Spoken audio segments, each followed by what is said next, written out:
नमस्कार, उत्तराखंड लाइव के इस बुलेटिन में आपका स्वागत है। मैं हूं आपके साथ आकाश।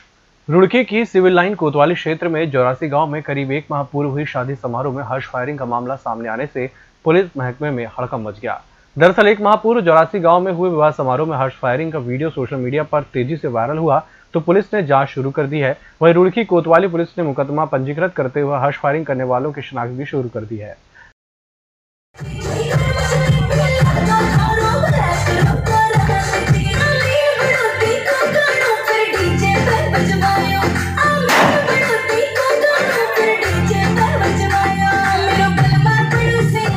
द्वारा संज्ञान में लाया है कि करीब 1 महीने पहले जोरासी गांव में एक शादी हुई थी। उस दौरान में कुछ युवकों द्वारा वहां हर्ष फायरिंग की गई है। उनके द्वारा कुछ वीडियो उपलब्ध कराए जा रहे हैं। वीडियो के आधार पर इनकी शिनाख्त करके इनके खिलाफ जो कार्रवाई होगी आर्म्स एक्ट के अंतर्गत वो कार्रवाई की जाएगी। रुड़की की सिविल लाइन कोतवाली क्षेत्र के बेलगा गांव में निवासी एक बुजुर्ग विधवा महिला ने गांव के पूर्व प्रधान सचिन पर बेटे को रोककर जान से मारने की धमकी देने का आरोप लगाया है। पीड़ित महिला ने एसएसपी हरिद्वार को एक पत्र लिखकर आरोपी पर कार्रवाई की मांग भी की है।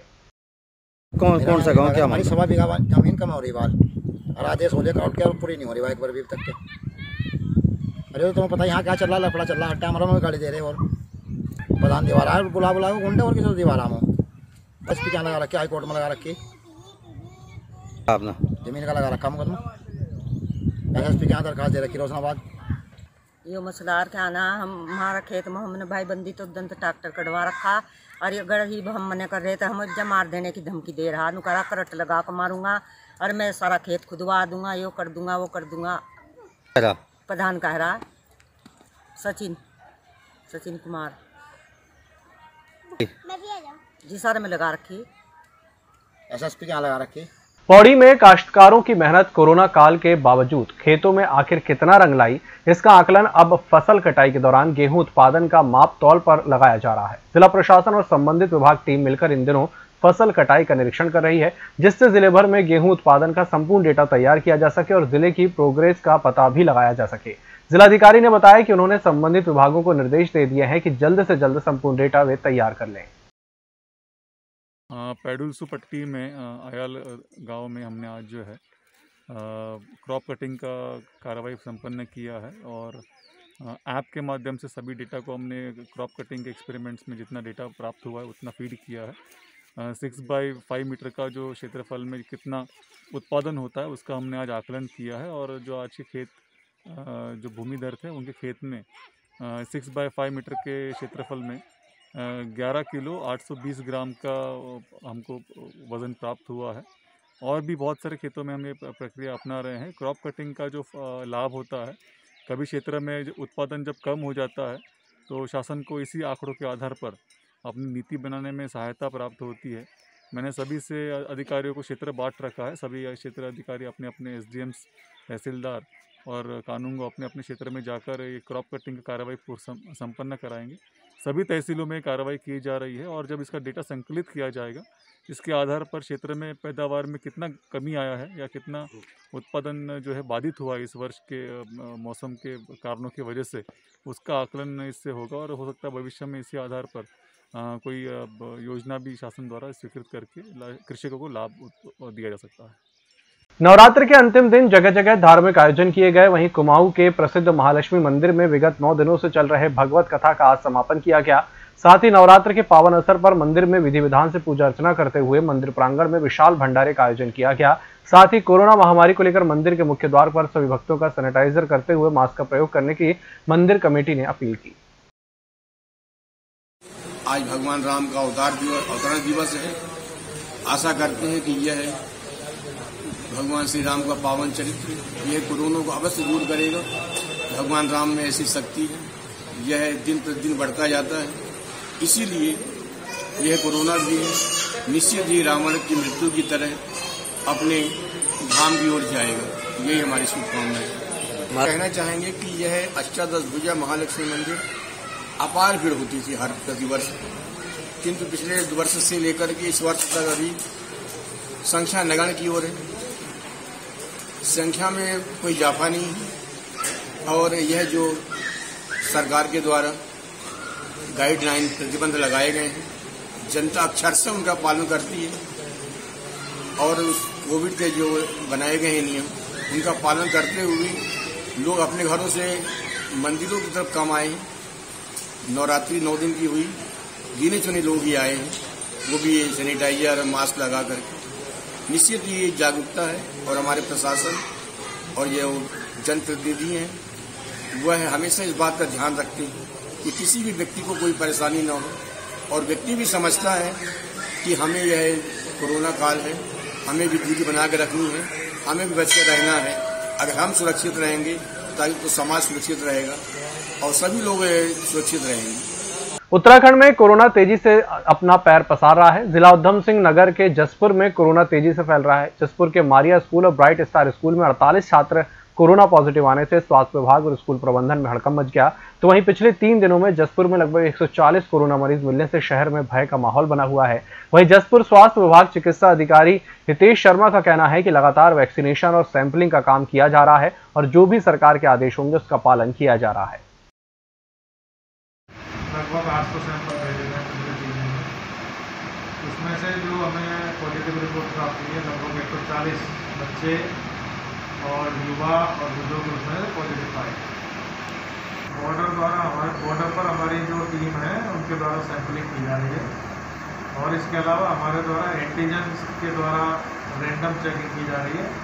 रैंडमली किसी को भी हम चेक कर रहे हैं, लेकिन उसमें काफ़ी ज़्यादा पॉजिटिविटी आ रही है। रैंडमली चेक करने पे भी लगभग 30 से 40% लोग पॉजिटिव आ रहे हैं।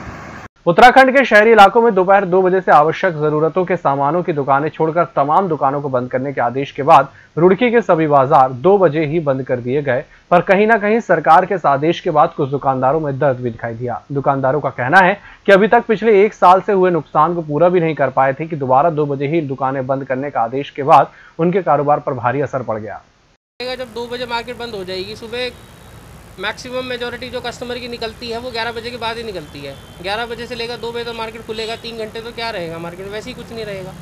टाइमिंग जो है कम से कम 5-6 बजे तक के तो होने ही चाहिए कि 6 बजे अगर 7 बजे से लॉकडाउन लग रहा है या कर्फ्यू लग रहे हैं, 7 बजे नाइट कर्फ्यू लगा रहे हैं 7 बजे से लेकर सुबह 5 बजे, तो कम से कम 6 बजे तक मार्केट खुले। 7 बजे से अपना परमानेंट कर्फ्यू लगा देना चाहिए। 2 बजे तक मार्केट खुल के कोई फ़ायदा नहीं है।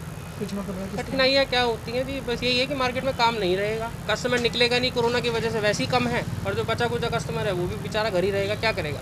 सेफ्टी पहले है जी। हम लोग कपड़े के काम में तो दिक्कत यही आएगी कि मार्केट में सिर्फ एसेंशियल्स के लिए कस्टमर निकलेगा। मेन तो हम लोगों के जैसे जितने भी ये फैशन इंडस्ट्री है, ये फुटवेयर है, क्लोथिंग है, अपैरल्स है, जितना भी है ये सब तो स्लोअर डाउन ही होता चला जाएगा। पिछले भी 1 साल से यही देखते हुए आ रहे हैं हम लोग, आपको पता ही है सारी। कोरोना के प्रकोप के चलते प्रसिद्ध रामनवमी का त्योहार भी आज फीका दिखाई दिया। हल्द्वानी के मंदिरों में अक्सर रामनवमी के दिन भारी भीड़ होती है, साथ ही कई जगह भंडारा भी होता था, लेकिन इस बार कोरोना के चलते मंदिरों में बेहद कम श्रद्धालुओं की संख्या दिखाई दी और कोविड-19 के नियमों के अंतर्गत ही मंदिर के पुजारियों ने पूजा अर्चना की। लोग कोरोना के बढ़ते मामलों के बाद अपने घरों में ही त्योहार मना रहे हैं।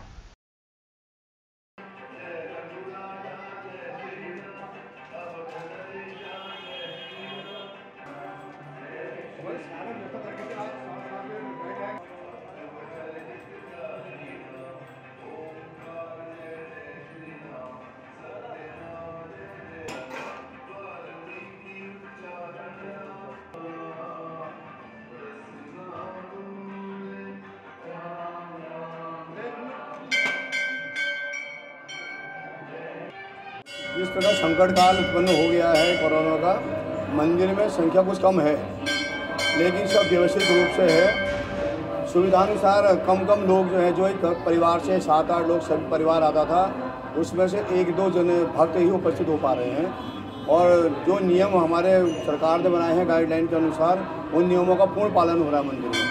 कहीं राक्षस संवत्सर जो इस बार है उसका असर ये देखने को मिल रहा है। हाँ बिल्कुल, राक्षस जो है अपना प्रभाव दिखा रहा है, क्योंकि हर प्रकार के जो हैं जब हमारे संवत्सर आते हैं वो अपना प्रभाव अवश्य दिखाते हैं। ये राक्षस नाम का जो संवत्सर है, इसी प्रकार की प्रवृत्ति इस प्रकार की है, इसने संवत्सर लगते ही अपना प्रारंभ जो है प्रभाव शुरू कर दिया है। क्या क्या और नुकसान हो सकते हैं इस साल? अब नुकसान की आशंका नहीं कह सकते हैं, क्योंकि प्रकृति भी है, प्रकृति दोष तो होना ही होना है। ये प्रकृति दोष है, उसी के कारण जो है ये बीमारी फैल रही है। धारचूला के शहरी क्षेत्र में लगा हुआ जंगल लोगों के अनुसार अराजक तत्वों के द्वारा लगाई गई आग से भड़क गया। आग बस्ती की तरफ बढ़ी। थाने के फायर ब्रिगेड की गाड़ी और लोगों ने आग बुझाने की भरकस कोशिश की, परंतु आग की लपटें आसमान को छू रही हैं और हवा बहुत चल रही है, जिससे कि आग अभी तक बुझा पाना संभव नहीं हो पाया। अभी तक अनुमानित रूप से जंगल का एक बड़ा भूभाग जल गया है और नजदीकी बस्ती को भी आग से खतरा है। देखिए, हमें भी जब 9 बजे करीब हमें इस घटना की सूचना मिली, तो जो भी हमारी पुलिस की टीम है, प्रशासन की टीम है और आर्मी की टीम है, BRO की टीम है, सभी मौके पर पहुंची और इन सभी का पूरा सहयोग रहा। और करीब इसमें 3 से 4 घंटे लग गए थे आग को बुझाने में। थोड़ा हमें ये भी डर था कि वहाँ पे आसपास लोग भी रहते थे, काफ़ी मकान थे, फिर भी सबके सपोर्ट से, सारे विभागों के सपोर्ट से आग पे हमने काबू पाया। धारचूला खाद्यान्न विभाग द्वारा मार्च माह का जो राशन सरकारी सस्ते गले की दुकानों को वितरित किया गया, उन दुकानों में गेहूं बहुत गंदा, सड़ा और काले गेहूं अच्छे गेहूं में मिक्स करके दिए गए। खाद्यान्न विभाग धारचूला द्वारा कहीं ना कहीं कुछ लापरवाही की गई है, जिससे कि सरकारी सस्ते गल्ले की दुकानदारों ने आपत्ति दर्ज की और स्थानीय नागरिक ने भी कहा कि गेहूं खाने के लायक नहीं है। धारचूला में जो राशन का गल्ला गेहूँ तो इसमें इस बार तो एकदम बेकार आ रखा है, सड़ा हुआ भी, और इसमें मिट्टी और पत्थर बहुत ज़्यादा है इसमें, और लोगों के खाने लायक का भी नहीं, दुला के भी खाने लायक का नहीं है। इसमें जो खाद्यान्न विभाग है इसको भी ध्यान जाना चाहिए, इसमें कैसे भेजना है, पब्लिक कैसे खाएंगे, कैसे छाट के तो छोड़ो, ये दुला के भी खाने लायक का गेहूँ नहीं है। अगर कोई कट्टे बाई चांस भीग के खराब हुए हैं तो उनको हम वापस लेंगे।